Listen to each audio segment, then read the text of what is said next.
Hey everyone, welcome back to another episode of By Accident or Design, a small snackable LinkedIn series about marketing, sales, business, all about from mistakes, wow moments, and everything in between.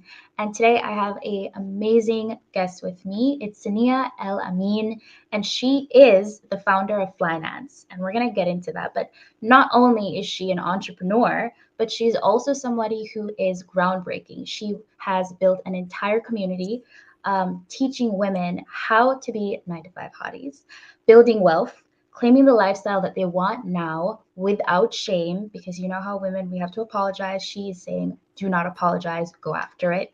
And not only that, but she comes with over 5 years of experience as a product manager in financial services, owning development, launch, and customer facing products, working with big name brands like American Express, MasterCard, and PayPal. So she knows about money. Okay. So thank you so much, Cinneah, for being with us today. Um, Thank you for joining us. Yes, thank you for having me, Victoria. I'm excited for this conversation. Okay, all right. So first things first, even before we jump into the questions, I want to just, I've personally been following you on LinkedIn for a while, just secretly, and I want to say I really love the authenticity.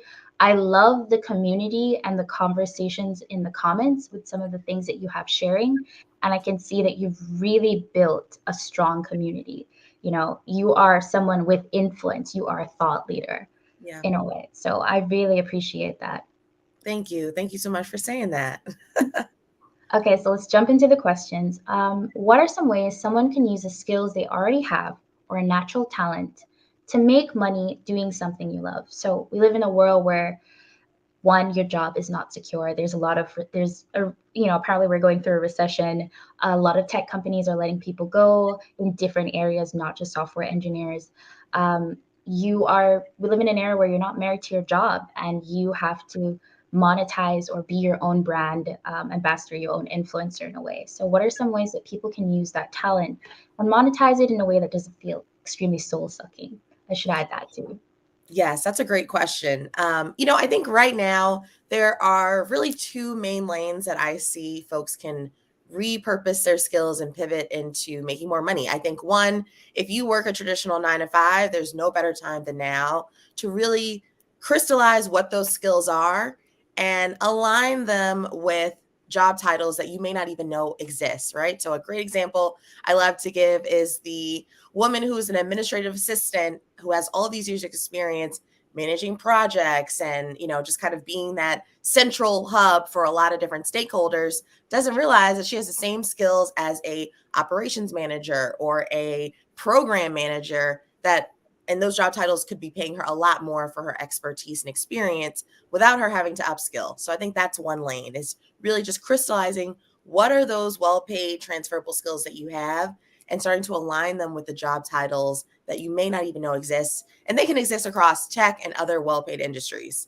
I think, on the other hand, if you are considering a side hustle or starting your own business or becoming a entrepreneur, the reality is we all got to have a hustle. You kind of alluded to that already, Victoria. I think it really starts with thinking about what are those skills that people more always come to you for, right? So when I think about my experience starting finance, I never set out to be an entrepreneur. I never set out to do any of the things that I'm doing now. It really just kind of started from a place of I felt like people were coming to me consistently asking me the same question, right? How do you afford to travel as much as you do? Or what are some of the travel hacks you're using? Or how are you paying off all this debt? Those questions kind of became conversation starters for myself in terms of, okay, what are the things that are in my zone of genius that maybe I'm taking for granted that other people don't know that I can share with other people? I think that's where it starts, right? So maybe it's not starting with saying, I'm going to be, a multi-million dollar entrepreneur in the next 12 months. Maybe Right. it's saying, hey, I know that friends are always coming to me for, I don't know, wardrobe styling advice or whatever that skill is for you. And starting there, starting with the people in your network, right? Let those people be your brand evangelists, right? Maybe initially you aren't charging people for your services, but you're building up a portfolio of people Mhm. who can say by word of mouth, yeah, Victoria's doing an amazing job at this. Maybe they can give you testimonials that can start to help you build up that momentum to be able to show other people that you can charge for the services that you want to provide. And So confidence too. yeah, exactly. So I think sometimes we kind of put the horse before the cart. So I think sometimes it's so important to, especially if you're going to use your skills to make more money outside of a 9 to 5, really starting to think about, back to that idea about community. Who are those people that can really, you know, be those evangelists for you, that can really speak to your skills, that aren't afraid to, give you a testimonial, that may be willing to, use your services for free or low cost as you kind of build up that initial customer base, and then kind of springboard it from there. So that would be my advice. That's very true. And two interesting facts. One is that there is a study, I remember it was through LinkedIn, and they were saying that women usually, when they're applying for jobs, they go through the responsibilities and the roles, and if they don't check off everything, they usually don't apply for a job. Whereas a man will just check off like two things, everything is like, I'll learn along the way, and they'll just go in. Yep. And so I feel like more women, when it comes to like figuring out how, what's their thing to make money, is that they shouldn't, like you said, the horse before the cart, shouldn't try and tick off everything to the get-go. It's a process. It takes time, you Yes. know. Yes. And going into that, if have you, ever faced any tech layoffs, or, just ready to start your solo career? Were you like ready to go off? What was the catalyst that made you realize, okay, I don't need to check off all of these things. I just have one, two, I'm ready to go. What was your I'm ready to go moment? So I have been building my business finance technically since 2020, but I didn't really make any money from my business really until last year in 2022. So in 2022, I was working a full-time 9 to 5. I was moonlighting my business on the side. So I was working on evenings, weekends, holidays, before work, which was a lot, but it paid off. At the beginning of this year, I kind of felt like I definitely was starting to feel like my business was growing exponentially, to the point where maybe it did make sense for me to put all of my focus and capacity on it. But being perfectly honest, I was not in any rush to leave my 9 to 5. I had a cushy 9 to 5. I had a good salary, great benefits. Like, my work was pretty calm. But I was laid off on February 1st of this year. So that became the catalyst. I can't say that I was shocked when it happened. It was kind of, there were just things happening internally at my job that kind of, the writing was kind of on the wall. So I would Yeah. definitely say, as an entrepreneur, I was definitely focused, especially in Q4 of last year, thinking about, how can I make more money? How can I inject more revenue into my business? Because, what if something does happen to my job? And I'm glad that I did that. I'm glad I was proactive about that, because when I did get laid off, I didn't feel, I wasn't feeling overwhelmed or anxious about where my next paycheck was going to come, because I knew that my business was in a really good and healthy place in terms of just incoming cash flow. So that was kind of the catalyst. I would say I was pushed into full-time entrepreneurship. I would say even now, I'm still considering this a sabbatical. So I'm calling this my Rich Hot Girl sabbatical. I've not made Okay. a decision on whether I won't return to a 9 to 5. Like, I'm the 9 to 5 hottie. So I think that there are many great benefits to working a 9 to 5. But I think for right now, and especially through the summer, I'm just kind of taking my own time to, focus on scaling my business, operationalizing, different parts of my business that I haven't been able to focus on, and just having a lot of fun. Yeah, that's very true. There's a saying that says that God laughs when you make plans, because you Ugh, never really know what's going to happen. And so yes. in this, I kind of see two things where, one, you weren't making money from what you were doing, but you had it on the back end. You were moonlighting. So you were taking the time to hone your craft. And I think for a lot of people who are listening, think that, okay, if I start this side hustle, if I start this thing, I have to start making money from the get go or I'm a failure. And that's not the case. Did you ever feel that way? Or what were some of the ways that you kind of motivated or directed yourself to say, like, hey, this is going to pay off in the long run, slow and steady is going to get there?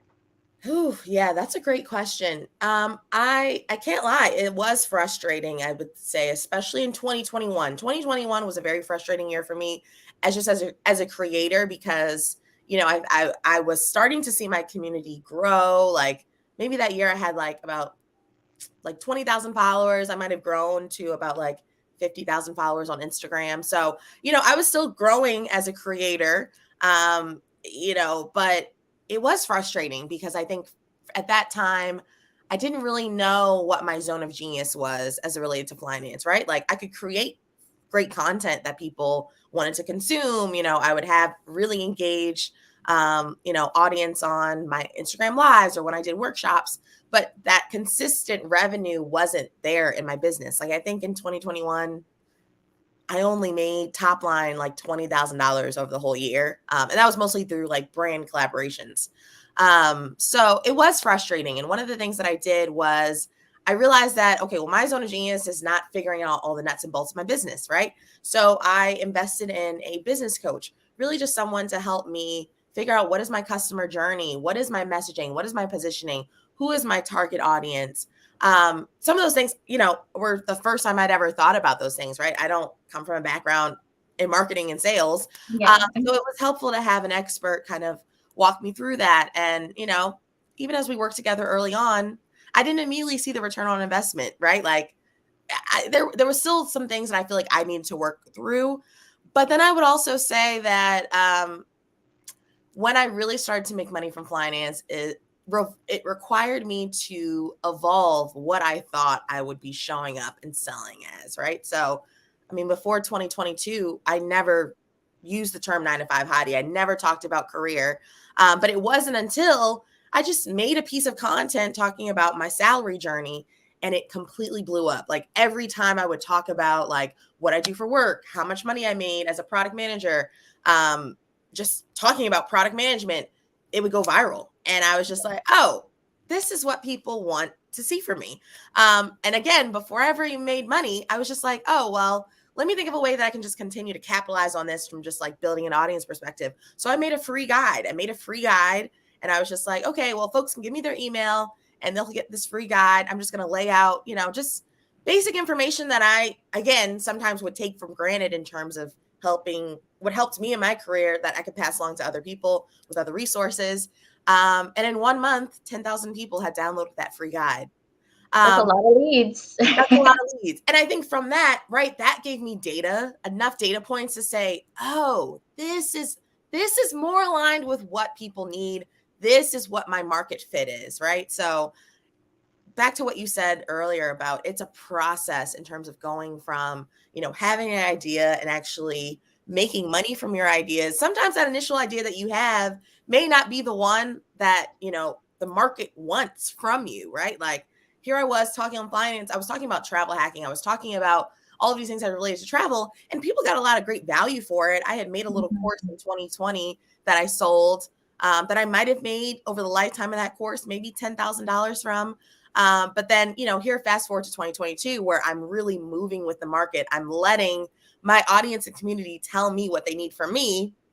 I mean, the money, the opportunities just started to really flow with ease. So, I will definitely say I've had some frustrating moments, but I think it really required me to kind of think about, all right, like it required me to take a step back and really think about, am I investing in the right tools? And am I actually creating a solution for problems that I can help people face? But can I just also ask, Yeah. because when you're doing all of this, how do you find, and I would like your honest answer, and I know there's no perfect answer, but from your experience, how do you find the balance between risk taking and stability with growing your business? And I would say when you were doing your 9 to 5 and moonlighting, and then when you fully went into entrepreneurship of finance, how did you balance risk taking? How did you balance the things that you have to do right now? Because life happens, life keeps going on, even if you have a great idea, even if you're executing.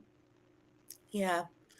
I would say in 2022, I felt like I could take a lot of risk in my business because I had this really comfortable and cushy 9 to 5 job, right? So, even though I made 6 figures in my business in 2022, I was, I think that was possible because I was able to really push myself to say, I'm just going to create different offers, different products. I'm going to show up as much as I can because I know that I don't have to rely on the money that I'm making through finance. I am just trying to, right, putting my product manager hat on. I'm just trying to get as much stuff into the market so that I can really see, one, is this helping people, is it helping people make the transformations I think that I can help people make? are people buying? Are people paying attention? Do people care, right? Like, am I able to break through the noise, right? Are people going to come back and buy more things, right? So I might put out one offer and to see people, buy that, but then also want to continue to work with me. Those are good data points for me, right? I had no data on what people wanted from me. So 2020 required me to take a lot of risks in my business, but I think it was possible because I wasn't, putting so much pressure on myself to make money or to, figure out an exit plan. Fast forward to when I'm laid off in 2023, I feel like all of the work that I had done in 2022 had built just like a huge momentum for me, right? To the point where I'm not necessarily I'm not thinking about cash flow coming into my business as much because I'm making revenue more evergreen, right? I have like a consistent influx of brands that want to work with me and they're paying what I want to be paid for my work.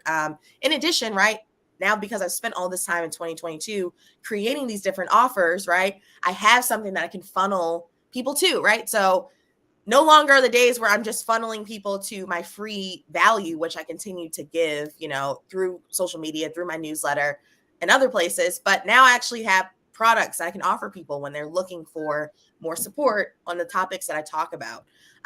So fast forward into my layoff moment, I felt like I had enough momentum in my business that I could take that risk to say, yeah, I can focus my energy on finance. I knew I had, X amount of dollars coming in. I knew there were other opportunities that I could still take advantage of. So I really kind of saw it as an opportunity that would free up my capacity. If I'm just like, wow, if I was able to do all of this in 2022 with, let's be honest, how many hours a week could I really put into my business? Maybe 20 hours a week, maybe a good Yeah. 20 to 25 hours a week into my business. I do have fractional help. I have folks that help me with things. Mhm. I was kind of just thinking, all right, well, if I can increase my output, like that has to mean more money into my business. So I kind of saw it that way. Nice, nice. And I would say also, what's one of the biggest misconceptions that you notice when most people are like introduced to your products or introduced to you or they talk to you? What's one of the biggest misconceptions that they have about finance and, or being a 9 to 5 hottie, or when it comes to all, money and all of that combined? Yeah, I think the biggest misconception that I push against in my services and my offers and my content um, is really just helping people see, and especially women of color, helping them see that our skills are worth so much more than we give ourselves credit for. And I think a lot of times we have been brainwashed this idea. I'm not saying it's a bad idea, but we've been brainwashed this idea that, education is the ultimate thing that's going to free us all and create financial freedom for all of us. Yeah. As a Caribbean child to a Caribbean mom, education is like life or death. So Yes. I get that. And that's not to say that I don't agree in higher education, right? I myself have a bachelor's degree and a master's degree, but I think many of us get stuck in this space, whether we have a college degree or a high school degree, and feeling like if we don't have those advanced degrees, we can't make the money that we want to make. So I try to kind of just inject more hope and options for people that I kind of feel like they're stuck in that space. I think that's the biggest misconception is that, oh, I got to get an MBA. I got to get a master's if I want to make six figures, if I want to make the money that I want to make. And the reality is, right, Yeah. that that's just not, that's, I won't say that's not always the case because, again, depending on your lane, that might be the case. But I Yeah. think for many of us, if we really kind of thought about the skills that we had and really led with those and maybe upskilled if we needed to, we could open up so many other career paths that might be available to us rather than potentially putting ourselves into more debt Yeah. just for the potential of making more money. So I think that's one of the biggest misconceptions I'm kind of pushing against right now.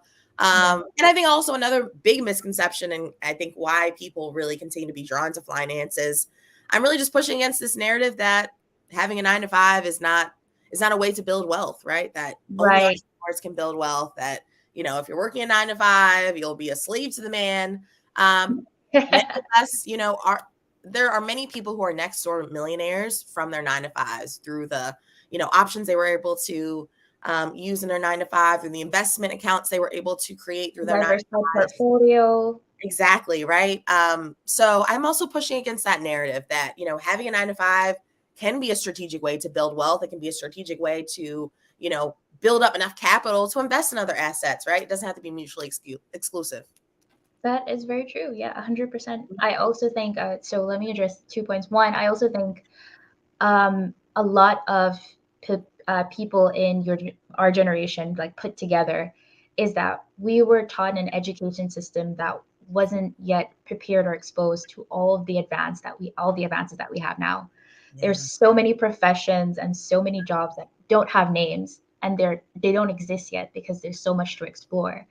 And I also feel like women, I can't speak for men, women especially feel like after they hit a certain age, they feel like they're stuck in a 9 to 5 or that they can't upgrade that skill set. So having that mindset of, completely like restructuring that narrative is such a big thing.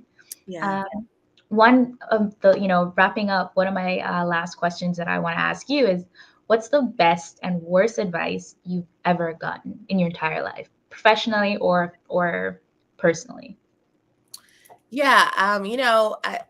I'll say professionally, I think some of the worst advice that I got, I remember back in 20 back in 2020 when I was really thinking about growing my career, and I was at a place where I was making good money at American Express, but I kind of wanted more. And I remember getting advice from, a mentor, someone that was kind of high up in Amex, kind of telling me that, it's dumb to chase money, right? That like, essentially they were trying to make it seem like, oh, the grass is not always greener on the other side. Mhm. Are you sure that you want to chase, the almighty dollar when you have so many great relationships and opportunities here?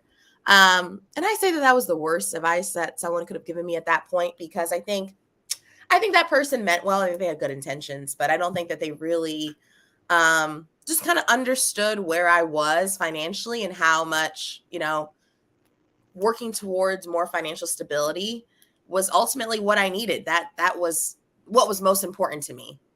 So that's why I think that was kind of the worst I advice. was about to say that sounds like somebody who's used to having a lot of money for a very, very long time in their life, which Yes, isn't the case for most people. exactly. Yes.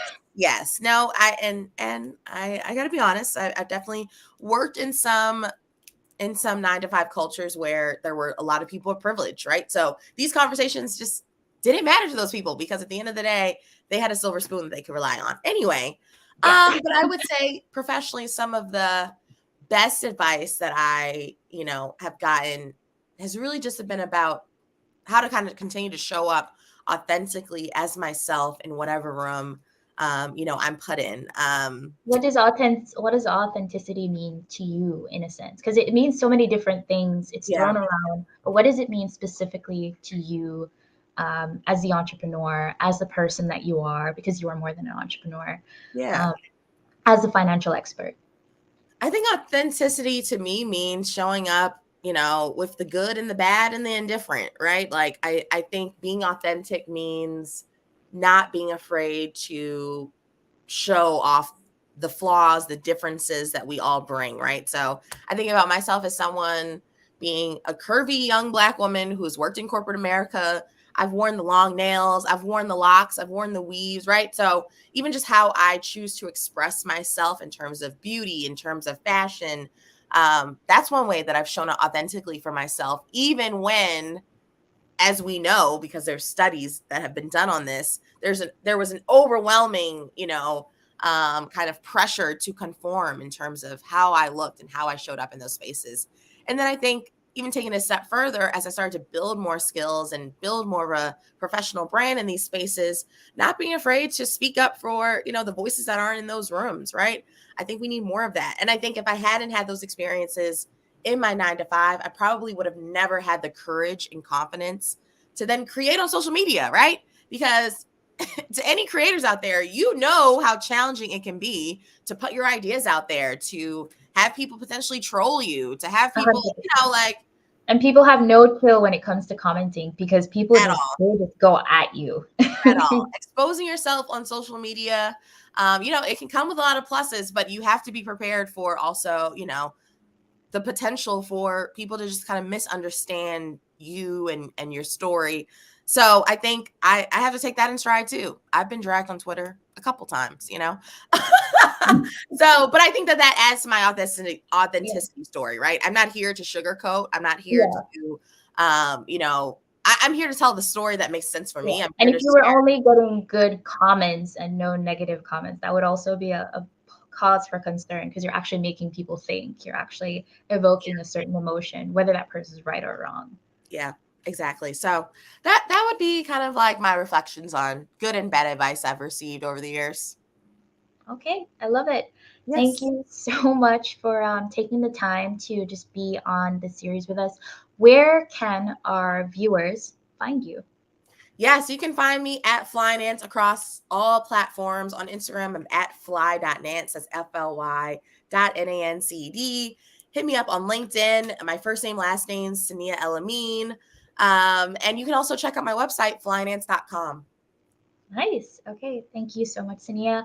Thank you. And guys, check it out if you are a 9 to 5 person or you're trying to move from one space to the next. Definitely have some great advice on there and a really great community, as I said in the opening. All right. So thank you guys so much. And we'll see you guys on the next episode of By Accident or Design.